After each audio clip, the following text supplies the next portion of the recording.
Chapter 4. I Quit, I Think. I've lived through the great transformation which turned schools from often useful places into laboratories of state experimentation with the lives of children, a form of pornography masquerading as pedagogical science. All theories of child-rearing talk in averages, but the evidence of your own eyes and ears tells you that average men and women don't really exist, except as a statistical conceit. The master's face goes white then red, his mouth tightens and opens, and spit flies everywhere. What will I do, boys? Flog the boys, sir. Till the blood spurts, sir. That quote from Frank McCourt, Angela's Ashes, writing of Ireland's schools as they were in the 1940s. One day, after spending nearly my entire life inside a school building as student and teacher, I quit. But not before I saw some things that you ought to know. McCourt is right. Spit flies everywhere in the classroom and school. Children mock us because of it. The smell of saliva. I had forgotten until I returned as a teacher. Put the cosmic aspect aside and come back again into school with me. See it from the inside with grown-up eyes. On my first day back to school, I was hired to substitute in a horrible place, Wadley Junior High School, nicknamed the Death School by regulars at the West End Tavern near Columbia. Jean Stapleton, Archie Bunker's wife Edith, had gone there as a young girl. So had Anais Nin, celebrated diarist and writer of erotica. Some palace revolution long before I got there had altered the nature of this school from an earnest, respectable Victorian lockup to something indescribable. During my teaching debut at Wadley, I was attacked by a student determined to bash my brains out with a chair. Wadley was located 3 blocks from that notorious 110th Street corner in Harlem, made famous by a bestseller of the day, New York Confidential, which called it the most dangerous intersection in America. I mention danger as the backdrop of my teaching debut because 2 kinds of peril were in the air that season. One, phony as my teaching license, was the Cuban Missile Crisis. The other, only too genuine, was a predicament without any possible solution.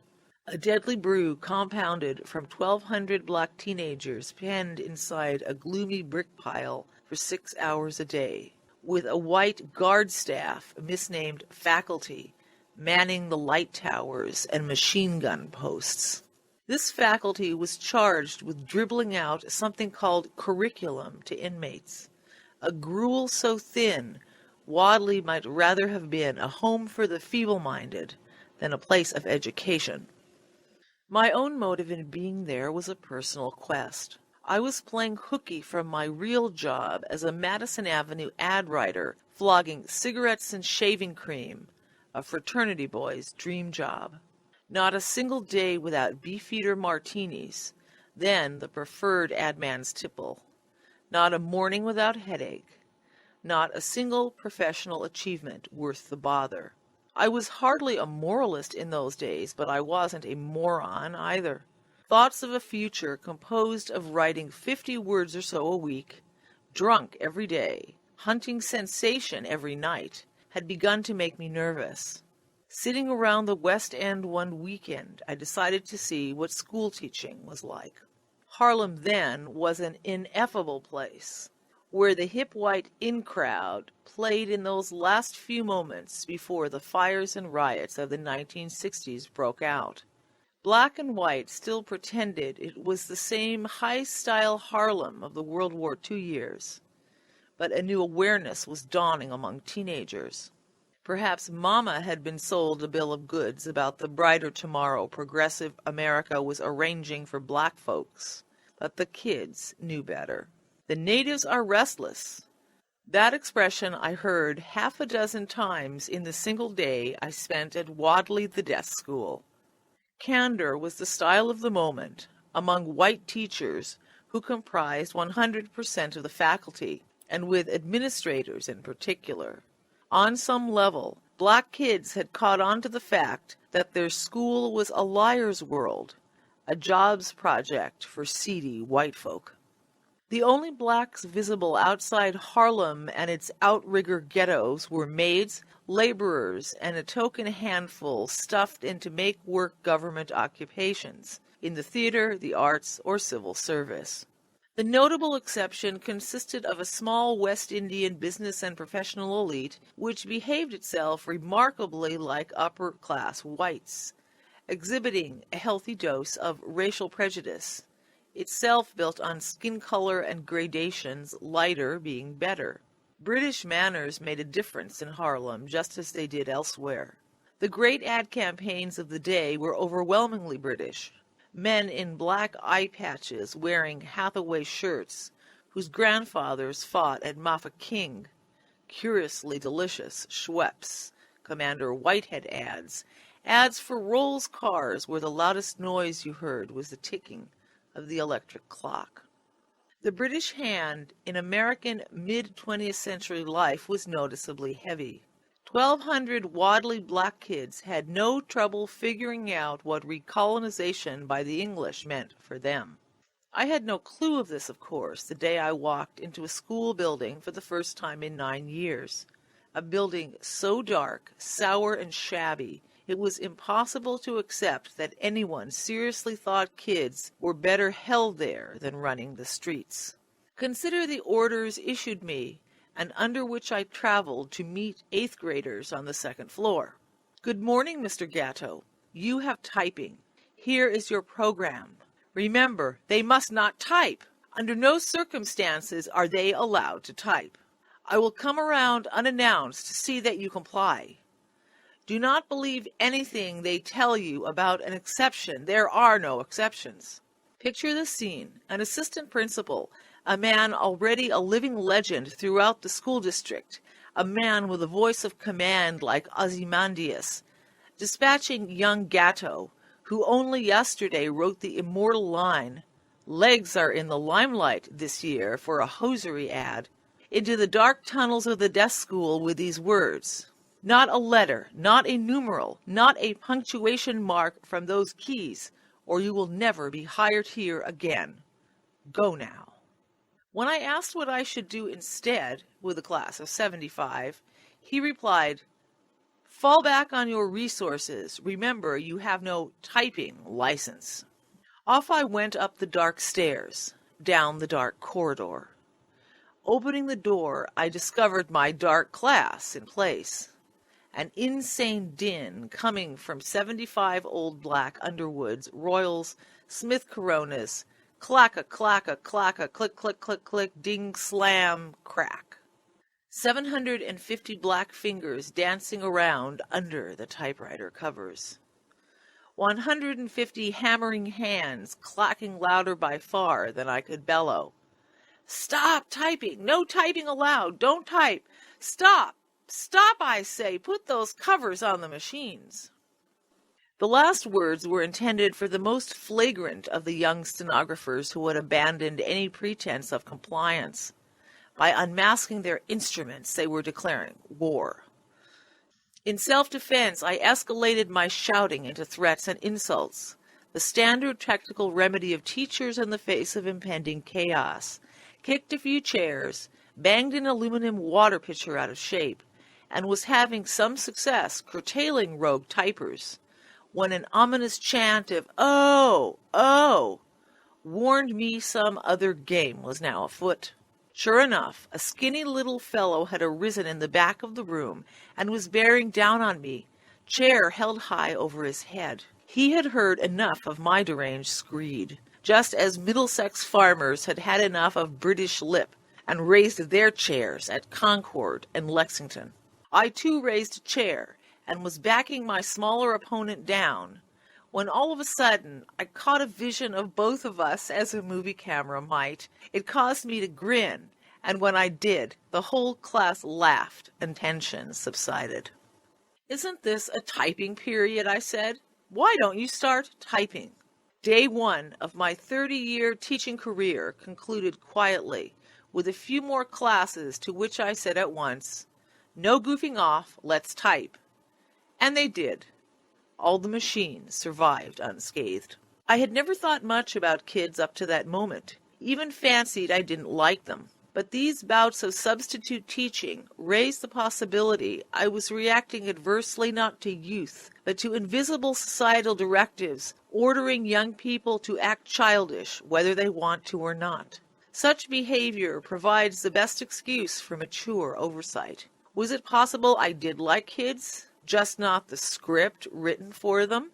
There were other mysteries. What kind of science justified such sharp distinctions among classes, when even by the house logic of schooling it was obvious that large numbers of students were misplaced? Why didn't this bother teachers? Why the apparent indifference to important matters like these? And why was the mental ration doled out so sparingly? Whenever I stepped up my own pace and began cracking the mental whip, all manner of kids responded better than when I followed the prescribed dopey curriculum. Yet if that were so, why this skimpy diet instead? The biggest mystery lurked in the difference between the lusty goodwill of first, second, and to some extent third graders even in Harlem, and the bright, quick intelligence and goodwill always so abundant in those grades, and the wild change fourth grade brought in terms of sullenness, dishonesty, and downright mean spirit. I knew something in the school experience was affecting these kids, but what? It had to be hidden in those first, second, and third grade years, which appeared so idyllic even in Harlem. What surfaced by fourth grade was the effect of a lingering disease running rampant in the very utopian interlude when they were laughing, singing, playing, and running around in the earlier grades, and the kids who had been to kindergarten seemed worse than the others. But schoolwork came as a great relief to me in spite of everything, after studying Marlboro cigarette campaigns and Colgate commercials. In those days, I was chomping at the bit to have work that involved real responsibility. This imperative made me decide to throw ambition to the winds, at least for the moment, and teach. Plenty of time to get rich later on, I thought. In New York City in the 1960s, becoming a teacher was easier than you could imagine or believe. It still is. It was a time of rich cash harvests for local colleges giving 2-week teacher courses for provisional certification. Nearly everyone passed, and permanent license requirements could be met on the job. At the end of summer, I had a license to go to a school and get paid for it. Whether I could actually teach was never an issue with anyone. Kids assigned to me had no choice in the matter. That following autumn, I found regular work at William J. O'Shea Junior High School, whose broken concrete playground sat in plain view of the world-famous Museum of Natural History, diagonally across Columbus Avenue to the northeast. It was a playground my kids and I were later to use to make the school rich by designing and arranging for a weekend flea market to be held on the site. But that came long afterwards. I began to school teach as an engineer would, solving problems as they arose. Because of my upbringing and because of certain unresolved contradictions in my own character, I had a great private need, not just to have a job, but to have work that would allow me to build the unbuilt parts of myself, to give me competence and let me feel my life was one being lived instead of it living me. I brought to those first years an intensity of watchfulness probably uncommon in those who grow up untroubled. My own deficiencies provided enough motivation to want to make something worthwhile happen. Had I remained a problem solver, I would have drowned in life for sure. But a habit of mind that demands things in context sensitized me to the culture of schooling as a major element in my work, and that wariness eventually allowed me to surmount it. The highest school priorities are administrative coherence, student predictability, and institutional stability. Children doing well or poorly are incidental to the main administrative mission. Hence, teachers are often regarded as instruments which respond best if handled like servants made to account for the silverware. In order to give these vertical relationships strength, the horizontal relationships among teachers, collegiality, must be kept weak. This divide and conquer principle is true of any large system. The way it plays itself out in the culture of schooling is to bestow on some few individuals favor, and on some few grief, and to approach the large middle with a carrot in one hand and a stick in the other, with these dismal examples illuminating the discourse. In simple terms, some are bribed into loyalty, but seldom so securely they become complacent. Others sent despairing, but seldom without hope, since a crumb might eventually fall their way. Those whose loyalties are purchased function as spies to report staff defiance, or as cheerleaders for new initiatives. I used to hear from Granddad that a man's price for surrendering shows you the dirt floor of his soul. A short list of customary teacher payoffs includes 1. Assignment to a room on the shady side of the building. 2. Or one away from playground noise. 3. A parking permit. 4. The gift of a closet as a private office. 5. The tacit understanding that one can solicit administrative aid in disciplinary situations without being persecuted afterwards. 6. First choice of textbooks from the available supply in the book room. 7. Access to the administrator's private photocopy machine. 8. A set of black shades for your windows so the room can be sufficiently darkened to watch movies comfortably. 9. Privileged access to media equipment so machines could be counted on to take over the teaching a few days each week. 10. Assignment of a student teacher as a private clerk. 11. The right to go home on Friday a period or two early in order to beat the weekend rush. 12. A program with first period or first and second free so the giftee can sleep late while a friend or friendly administrator clocks them in. Many more deals than this are available. Extra pay for certain cushy specialized jobs or paid after-school duty are major perks. Thus is the ancient game of divide and conquer played in school. How many times I remember hearing, "Wake up, Gatto. Why should I bother? This is all a big joke. Nobody cares. Keep the kids quiet. That's what a good teacher is. I have a life when I get home from this sewer." Deals have a lot to do with that attitude, and the best deals of all go to those who establish themselves as experts, as did Dr. Caleb Gattegno, a now long forgotten Egyptian intellectual. Caleb Gattegno enjoyed a brief vogue in the 1960s as the inventor of a reading system based on the use of nonverbal color cues to aid learning. He was brought to the middle school where I worked in 1969 to demonstrate how his new system solved seemingly intractable problems. This famous man's demonstration made such impact on me that 30 years later I could lead you blindfolded to the basement room on West 77th Street, where 25 teachers and administrators crammed into the rear lane of a classroom in order to be touched by this magic. Keep in mind it was only the demonstration I recall. I can't remember the idea at all. It had something to do with color. Even now I applaud Gattegno's courage, if nothing else. A stranger facing a new class is odds-on to be eaten alive. The customary example of this situation is the hapless substitute. But in his favor, another classroom advantage worked, besides his magical color technology. The presence of a crowd of adults virtually guaranteed a peaceful hour.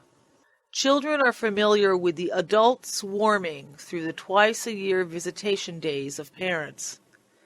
Everyone knows by some unvoiced universal etiquette to be on best behavior when a concentration of strange adults appears in the back of the room.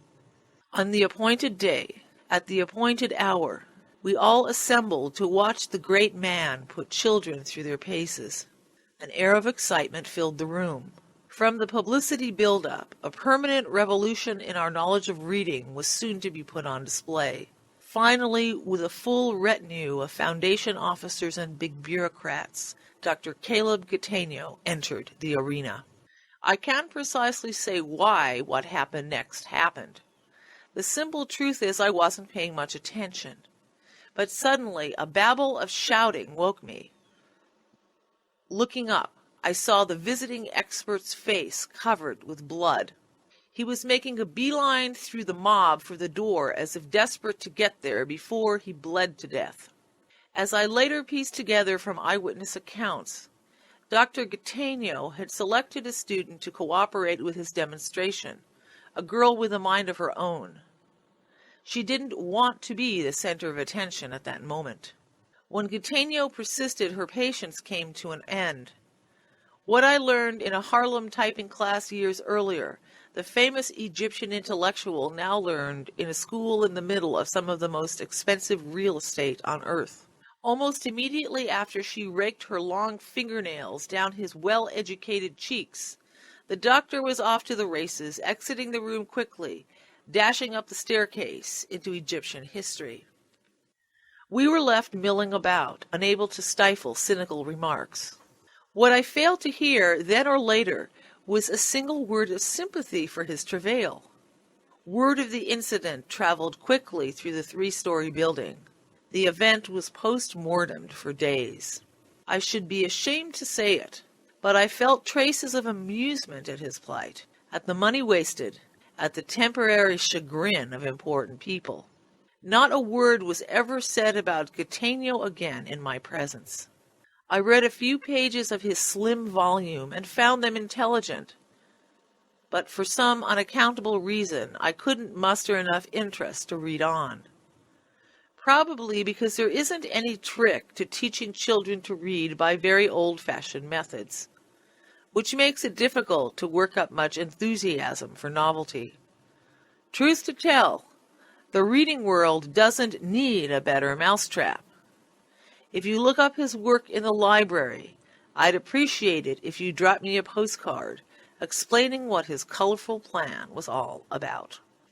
New teachers and even beleaguered veterans are hardly in any position to stand back far enough to see clearly the bad effect the dramatic setting of the building, its rules, personalities, and hidden dynamics has on their own outlook and on children's lives. About 1 kid in 5, in my experience, is in acute torment from the intimidation of peers. Maybe more are driven to despair by the indifference of official machinery. What the hounded souls can't possibly see is that from a system standpoint, they are the problem with their infernal whining, not their persecutors. And for every one broken by intimidation, another breaks himself just to get through the days, months, and years ahead. This huge silent mass levels a moral accusation lowly teachers become conscious of only at their peril, because there is neither law nor institutional custom to stop the transgressions. Young idealistic teachers burn out in the first 3 years because they can't solve administrative and collegial indifference, often concluding mistakenly that consciously willed policies of actual human beings, a principal here, a department head or union leader there, are causing the harm, when indifference is a system imperative. It would collapse from its contradictions if too much sensitivity entered the operating formula. I would have been odds-on to become one of these martyrs to inadequate understanding of the teaching situation, but for a fortunate accident. By the late 1960s, I had exhausted my imagination inside the conventional classroom, when all of a sudden a period of phenomenal turbulence descended upon urban school teaching everywhere. I'll tell you more about this in a while, but for the moment suffice it to say that supervisory personnel were torn loose from their moorings, superintendents, principals, and all the rest flung to the wolves by those who actually direct American schooling. In this dark time, local management cowered. During one 3-year stretch I can remember, we had 4 principals and 3 superintendents. The net effect of this ideological bombardment which lasted about 5 years in its most visible manifestation, was to utterly destroy the utility of urban schools.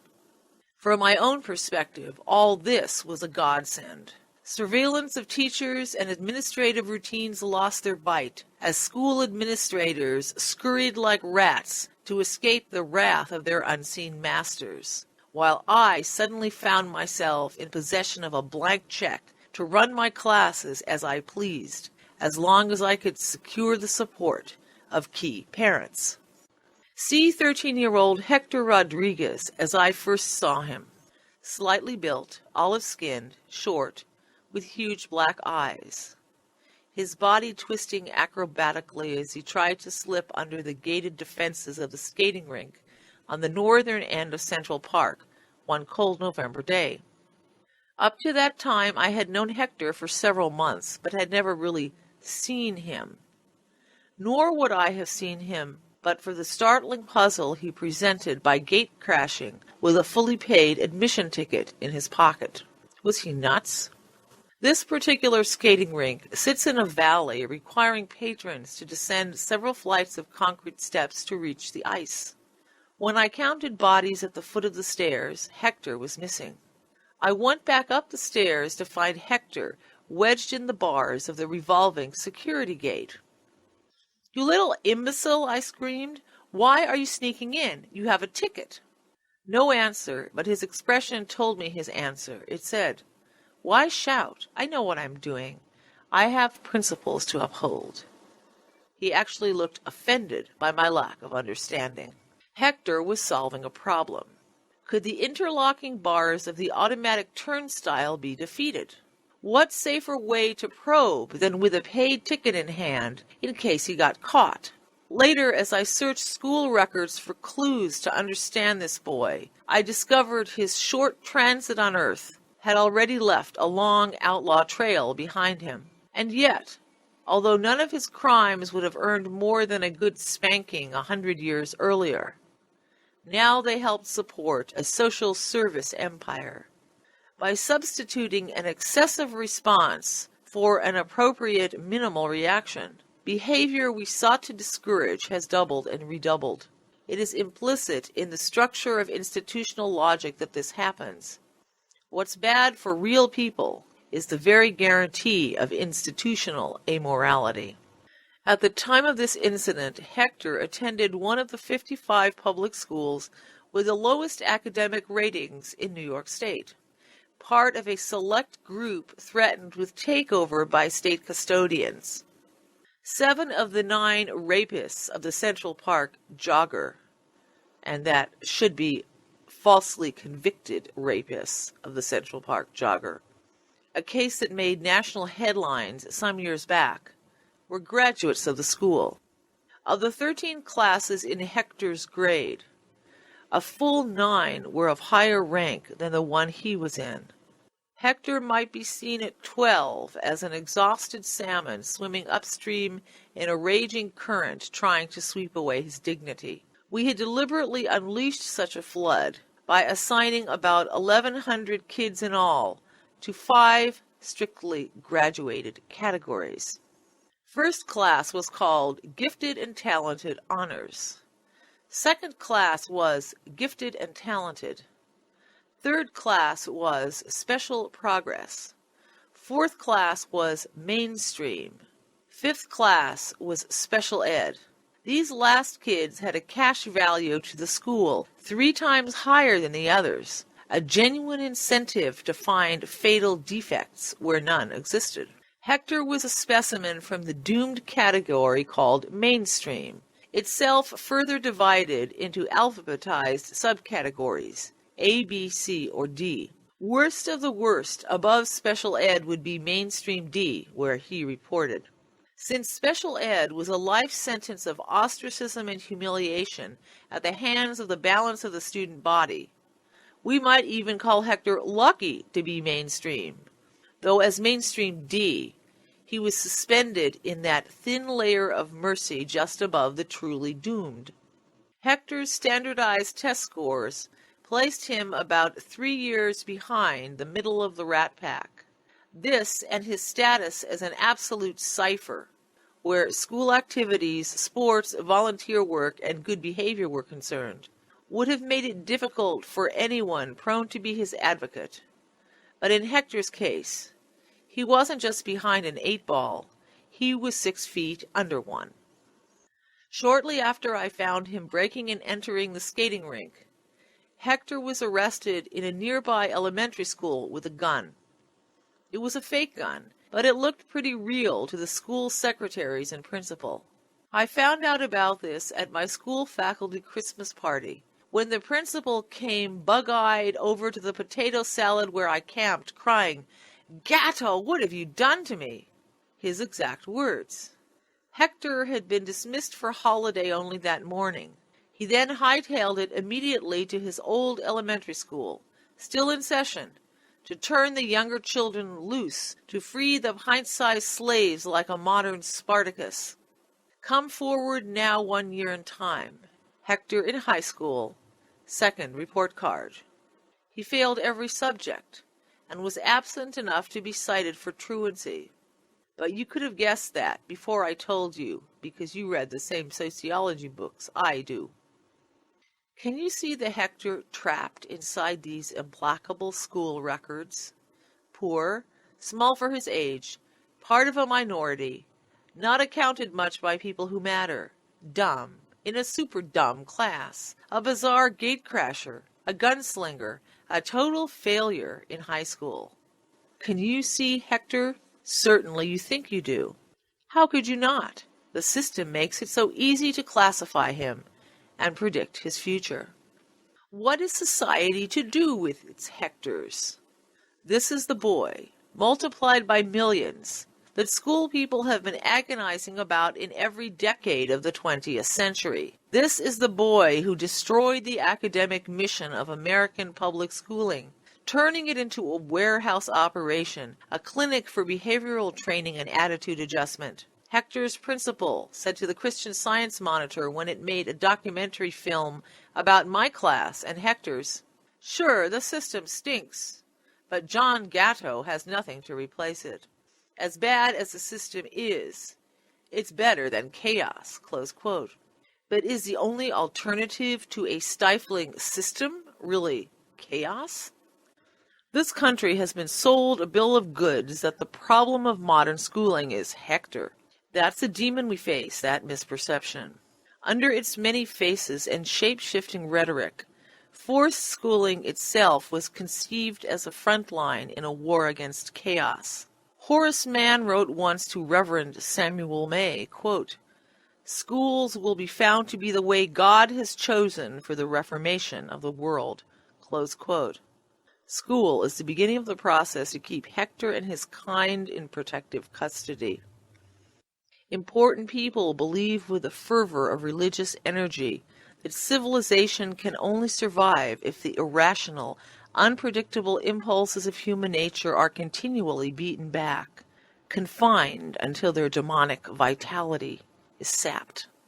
Read Merle Curdy's Social Ideas of the Great Educators, a classic which will never be allowed to go out of print as long as we have college courses as gatekeeper for teacher certification. Curdy shows that every one of the greats used this impending chaos argument in front of financial tycoons to marshal support for the enlargement of forced schooling. I don't want to upset you, but I'm not sure.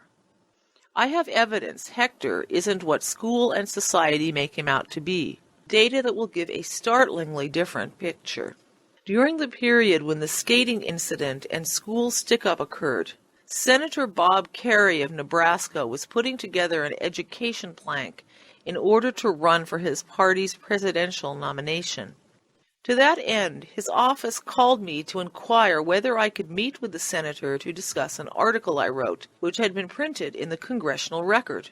It was agreed we would meet for breakfast at Manhattan's famous Algonquin Hotel, site of the famous Literary Round Table.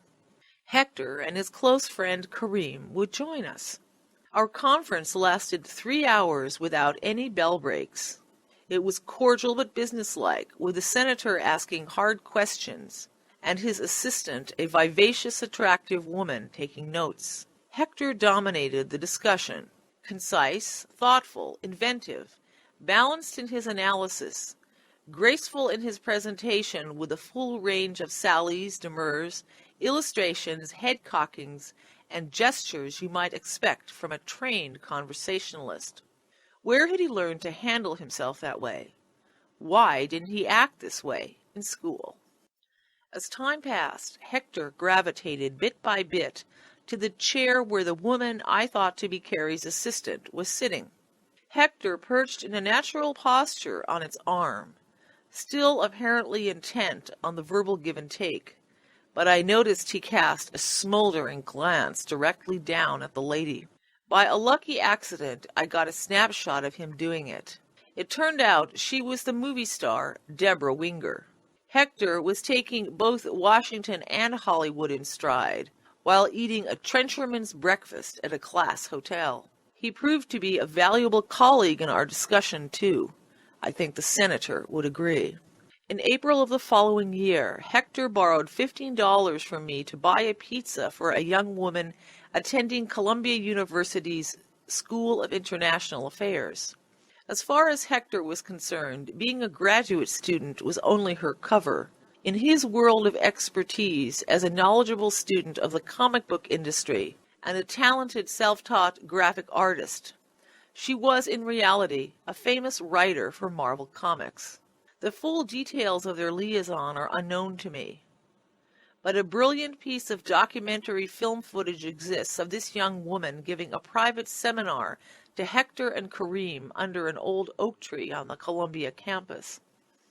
What emerged from the meetings between writer and diminutive hold-up man was a one-day-a-week private workshop at her studio just north of Wall Street. In November of that same year, utterly unknown to his school, where he was considered a dangerous moron, all gleaming in white tie, tails, and a top hat, Hector acted as master of ceremonies for a program on school reform at Carnegie Hall, complete with a classical pianist and a lineup of distinguished speakers, including the cantankerous genius Mary Liu, founder of the Albany Free School, and several of my former students.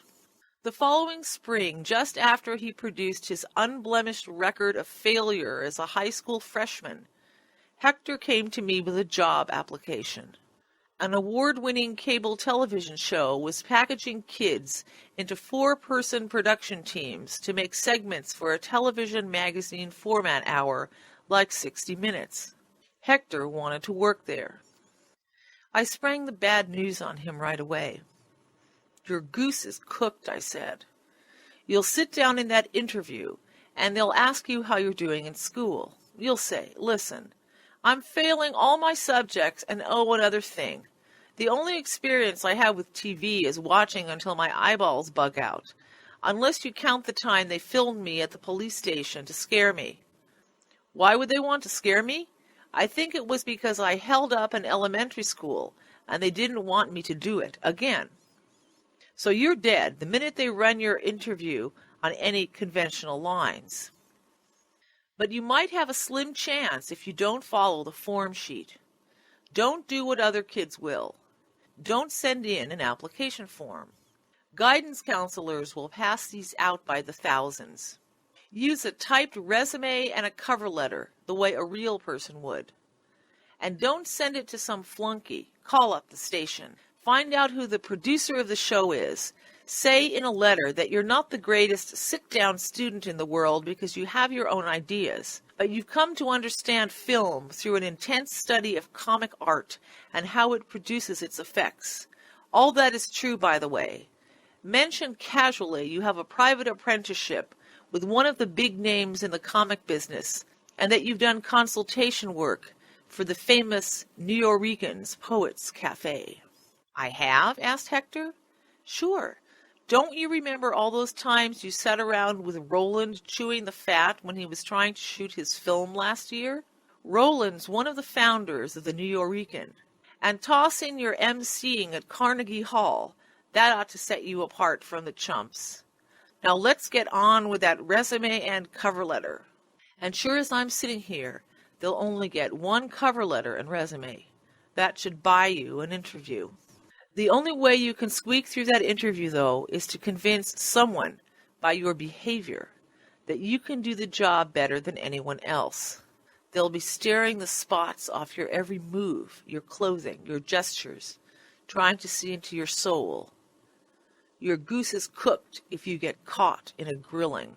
You mean that I'll shift around, Hector asked, and get an attitude in my voice, don't you? Right. Just before the shifty look comes into your eyes, I said. We both laughed. So what do I do? Hector asked. The only thing you can do is quietly take over the interview. By quietly, I mean in a way they won't understand what's happening. You and I will just sit here until we figure out every single question they might ask and every single need they might have which they won't tell you about, and every single fear they have that some aspect of your nature will screw up their project. Remember, they're not hiring a kid to be nice people. They're hiring a kid because that's the gimmick of their show. So what you must do is show by your commanding presence, impeccable manners, vast range of contacts, and dazzling intelligence that their fears are groundless. You're going to show them you love work for its own sake, that you don't watch the time clock, that you can take orders when orders make sense, that you are a goldmine of ideas, that you're fun to be around. You'll have to master all this quickly, because I have a hunch you'll be called in right after your letter arrives. Can you do it? 6 weeks later, Hector started his new job. Once, a long time ago, I spoke before the District 3 School Board in Manhattan to plead that it not retain a private lawyer when all the legal work a school district is legitimately entitled to is provided free by the city's corporation council. In spite of this, the district had allocated $10,000 to retain a Brooklyn law firm. This is standard technique with boards everywhere which seek legal advice to get rid of their, quote, enemies. They either prefer to conceal this from the corporation council or fear such work might be rejected as illegitimate. One school board member had already consulted with these same attorneys on 5 separate occasions pursuing some private vendetta, then submitting bills for payment against the school funds of the district. Sometimes this is simply a way to toss a tip to friends. My argument went as follows. In order to emphasize the magnitude of the loss this waste of money would entail, emblematic of dozens of similar wastes every year, I want to suggest some alternate uses for this money, which will become impossible once it's spent on a lawyer none of the kids needs. It would buy 3,000 reams of paper, 1,500,000 sheets. In September, 6 of the schools in District 3 opened a school year without any paper at all. Letters from the principals of these schools to the school board, of which my wife has photocopies, will attest to this. It would buy enough chemicals and lab specimens to run the entire science program at IS-44 and Joan of Arc. Nearly 2,000 copies of the complete works of William Shakespeare, as discounted by Barnes & Noble in hardcover. Enough sewing machines and fabrication supplies to offer 6 modern dressmaking classes. In light of the fact New York City's fashion industry is a major employer, it would seem a saner use of the funds. How many musical instruments, how much sports equipment, wood, ceramic materials, art supplies does $10,000 buy? The Urban League's Children Teach Children reading project could be put in the district, displacing armies of low-utility $23 an hour consultants.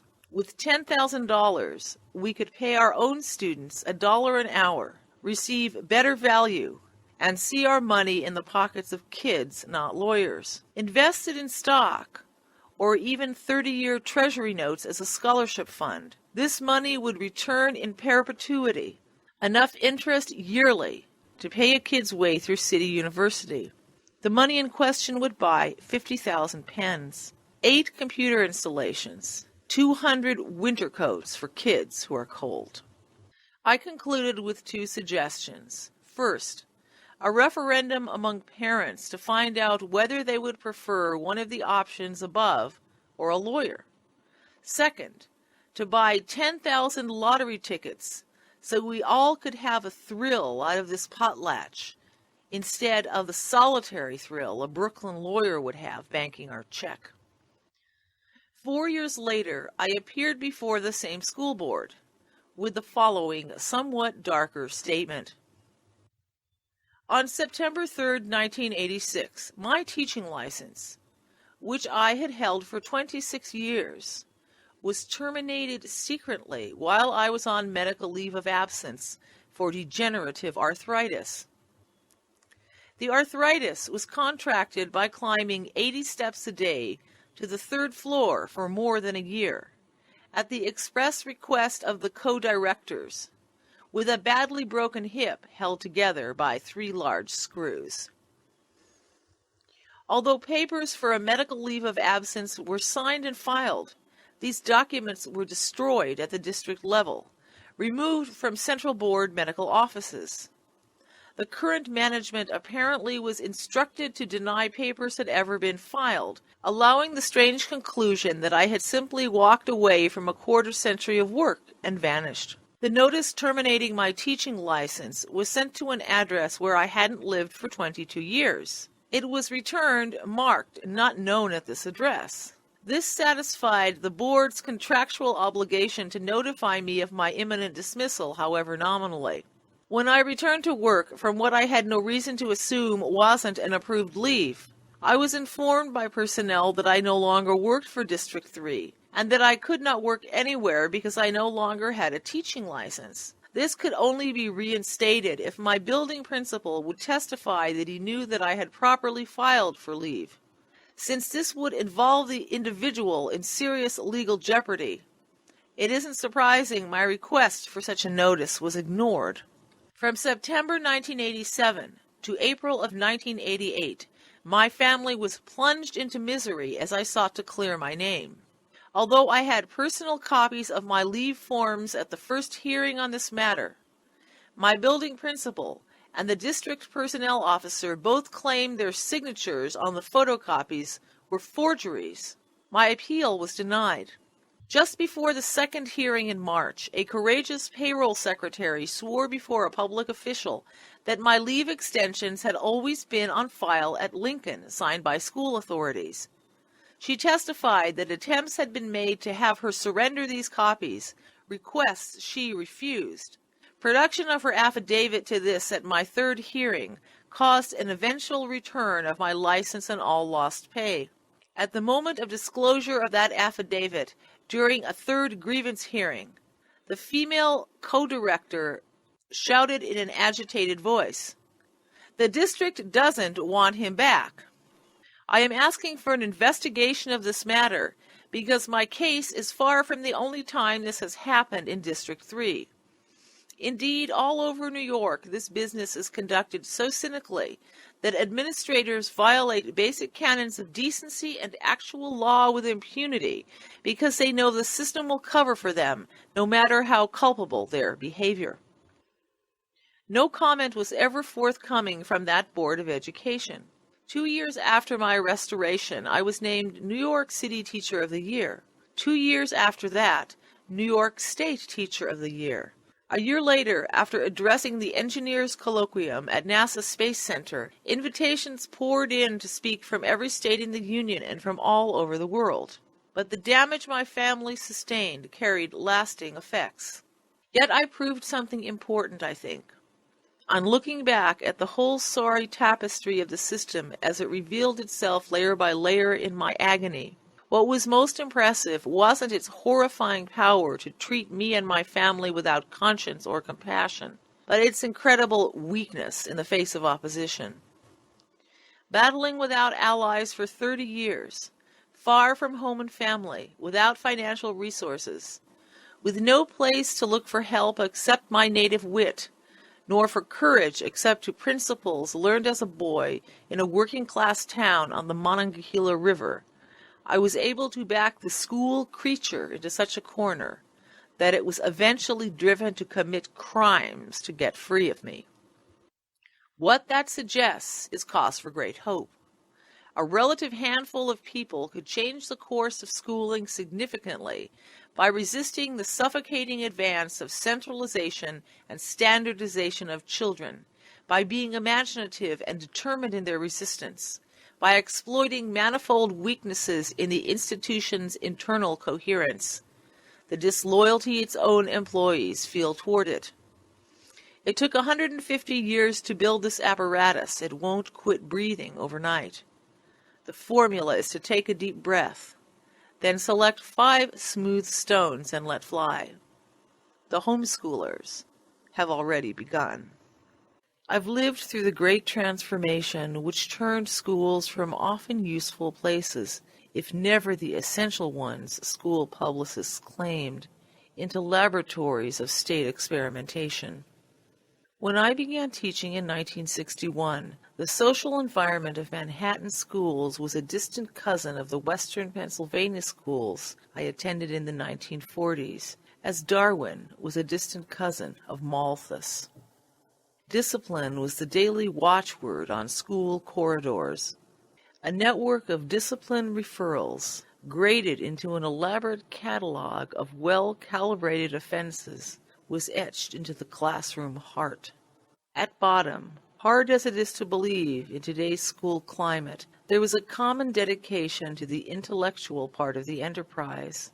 I remember screaming pompously at an administrator who marked on my plan book that he would like to see evidence that I was teaching the whole child, that I didn't teach children at all. I taught the discipline of the English language. Priggish as that sounds, it reflects an attitude not uncommon among teachers who grew up in the 1940s and before. Even with much slippage in practice, Monongahela and Manhattan had a family relationship, about schooling at least. Then suddenly, in 1965, everything changed. Whatever the event is that I'm actually referring to, and its full dimensions are still only partially clear to me, it was a nationwide phenomenon simultaneously arriving in all big cities coast to coast, penetrating the hinterlands afterwards. Whatever it was, it arrived all at once, the way we see national testing and other remote control school matters like school-to-work legislation appear in every state today at the same time. A plan was being orchestrated, the nature of which is unmasked in the coming chapters. Think of this thing for a moment as a course of discipline dictated by coaches outside the perimeter of the visible school world. It constituted psychological restructuring of the institution's mission, but traveled under the guise of a public emergency which, the public was told, dictated increasing the intellectual content of the business.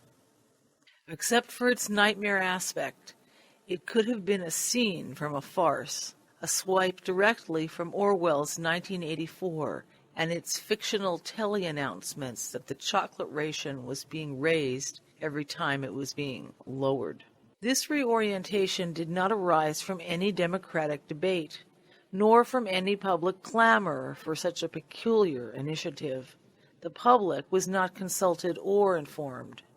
Best of all, those engineering the makeover denied it was happening.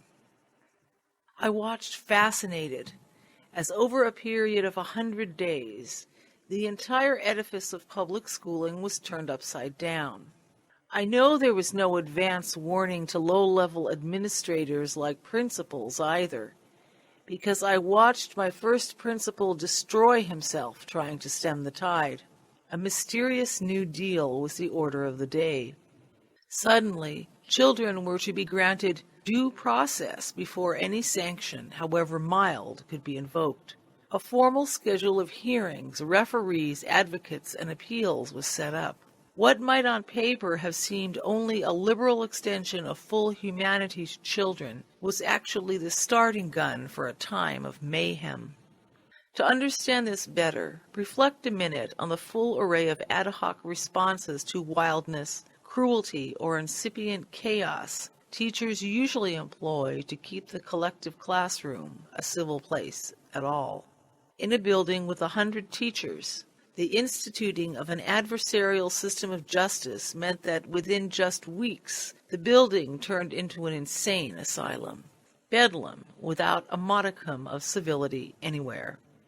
This transformation, ironically enough, made administrative duty easier, because where once supervisory intercession had constituted a regular link in the ladder of referral, as it was called, in the new order, administrators were excused from minute-to-minute discipline, and were granted power to assume that incidents were a teacher's fault, to be duly entered on the cumulative record file, the pedagogical equivalent of the Chinese dangan.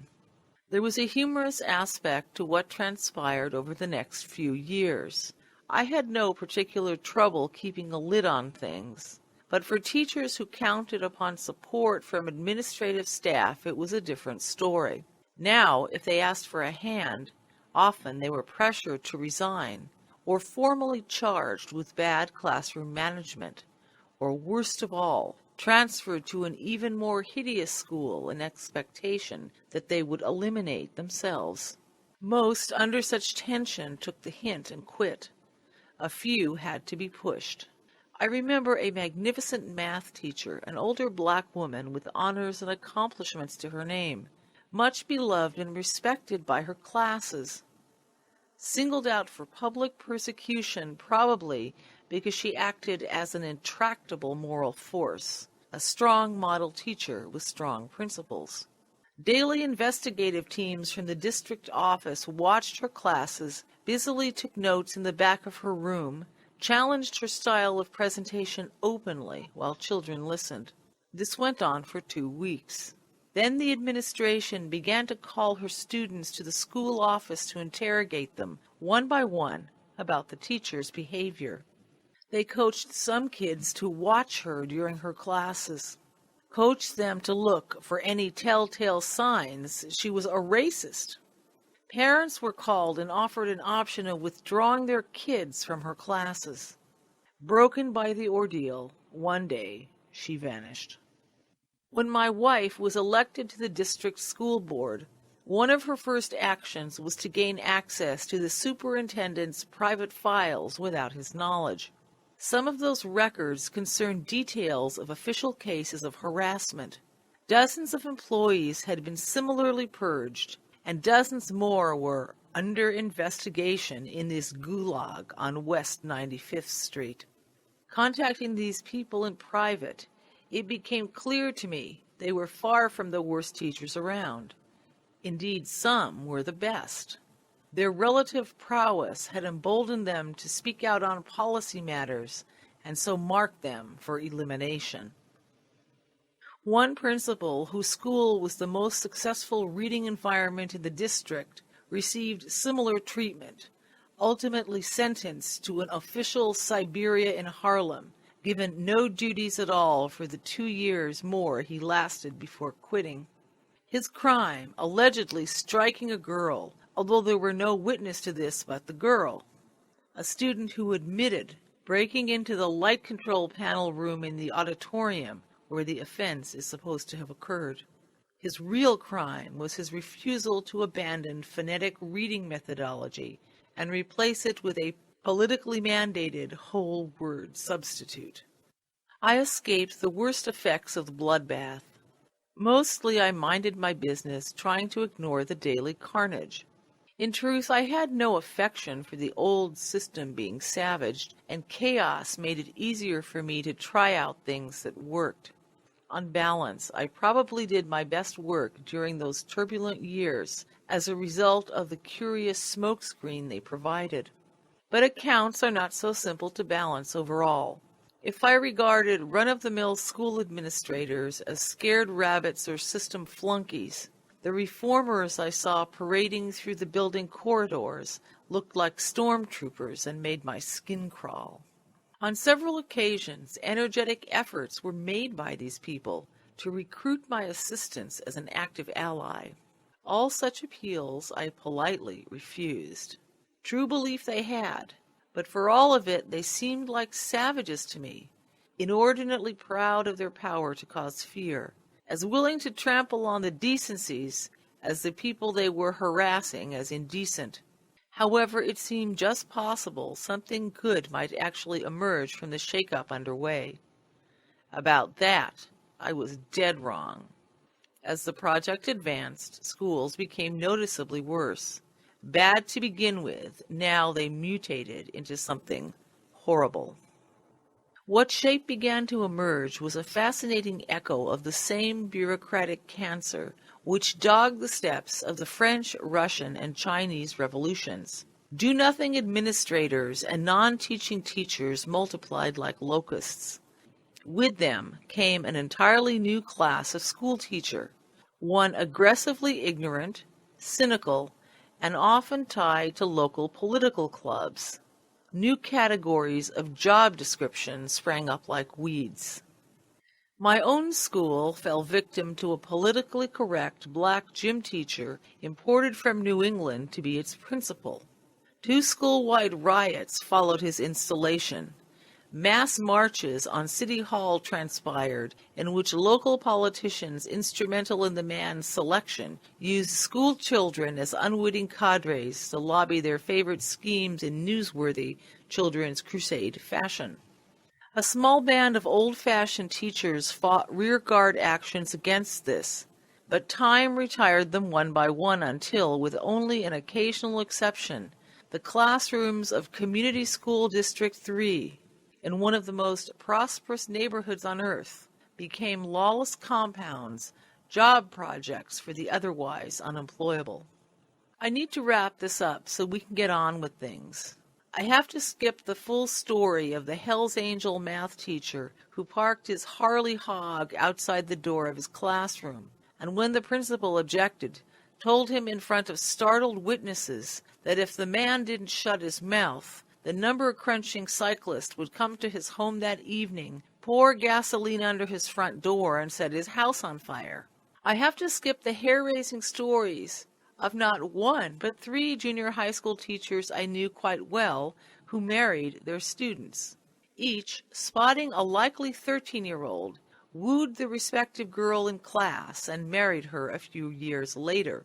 They took the more honorable course, hardly the outcome of most teacher-student romances I was privy to. I have to skip the drug habits of staff in each of the buildings I worked in, and other lurid stuff like that. In the midst of the unending dullness of institutional schooling, human nature cracks through the peeling paint as grass through cement. I have to skip all that. Suffice it to say, my life experience taught me that school isn't a safe place to leave your children. Here's a principle of real education to carry you through the moments of self-doubt. Education is a helix sport, a unique personal project like seatless unicycle riding over trackless wilderness, a sport that avoids rails, rules, and programmed confinement. The familiar versions of this are cross-country skiing, sailing, hang gliding, skateboarding, surfing, solitary mountain climbing, 1,000-mile walks, things like that. I think of education as one, too. In a helix sport, the players search for a new relationship with themselves. They endure pain and risk to achieve this goal. Helix sports are free of expert micromanagement. Experts can't help you in that moment of truth, when a mistake might leave you dead.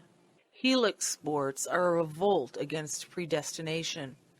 Bringing children up properly is a helix sport, forcing you to realize that no boy or girl on earth is just like another. If you do understand this, you also understand that there can exist no reliable map to tell you all you need to do. Process kids like sardines, and don't be surprised when they come out oily and dead. In the words of the Albany Free School, if you aren't making it up as you go along, you aren't doing it right. The managerial and social science people who built forced schooling had no scruples about making your kids fit into their scheme. It's suffocating to the spirit to be treated this way. A young lady from Tucson wrote me, "Now that I'm nearly 25, I can hardly remember why I began to be afraid to go to school." I wrote back that she was afraid because her instincts warned her the school business had no use for the personal growth she sought. All pedagogical theory is based on stages of human development. All stage theories of child rearing talk in averages. The evidence before your own eyes and ears must show you that average men and women don't actually exist. Yet they remain the basis of social theory, even though such artificial constructs are useless to tell you anything valuable about your own implacably non-abstract child.